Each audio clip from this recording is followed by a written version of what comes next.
আপনি দেখুন কিভাবে তারা নিজের স্বার্থে ক্ষমতায় থাকার সাথে কিভাবে দেশকে বিক্রি করে দিচ্ছে। তাদের কথাবার্তায় যে সমস্ত এসছে, আমি রিপিট করতে চাই, তারা আজকে দেশকে বিক্রি করছে। তারা আজকে অর্থনীতিকে ধ্বংস করে দিয়েছে কার স্বার্থে? অর্থনীতিকে ধ্বংস করেছে সম্পূর্ণভাবে বিদেশিদের স্বার্থে। পরনির্ভরশীল একটা জাতিতে পরিণত করেছে। খুব বড় বড় কথা বলেন, বিএনপির সময়ে বাজেটের পরিমাণ ছিল এত, এখন হয়েছে এত।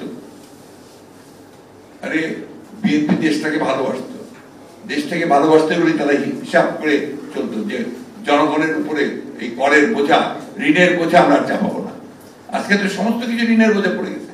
প্রতিটি ব্যক্তির উপরে এখন 1,55,000 টাকা আপনার ঋণ, প্রতিটি ব্যক্তির উপরে বিদেশে হিসাব করে যেভাবে ঋণ না হয়।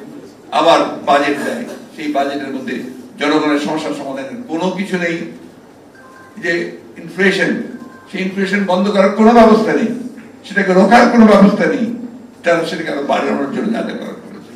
আর যে সমস্ত জিনিসগুলো আমদানি করলে আপনার উৎপাদন বাড়তে পারে, আপনার ইনভেস্টমেন্ট বাড়বে, সেগুলোর উপরে ট্যাক্স আরোপ করেছে, যেমন ক্যাপিটাল মেশিনারিজ।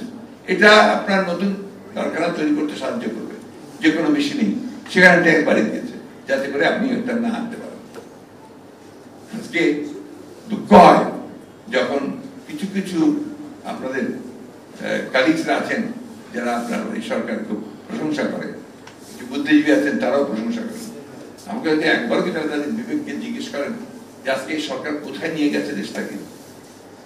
কল্পনা করা যায় যে ঢাকা বিশ্ববিদ্যালয়ের মতো বিশ্ববিদ্যালয়ে তৃতীয় শ্রেণীর লোক যদি ভাইস চ্যান্সেলর করা হয়,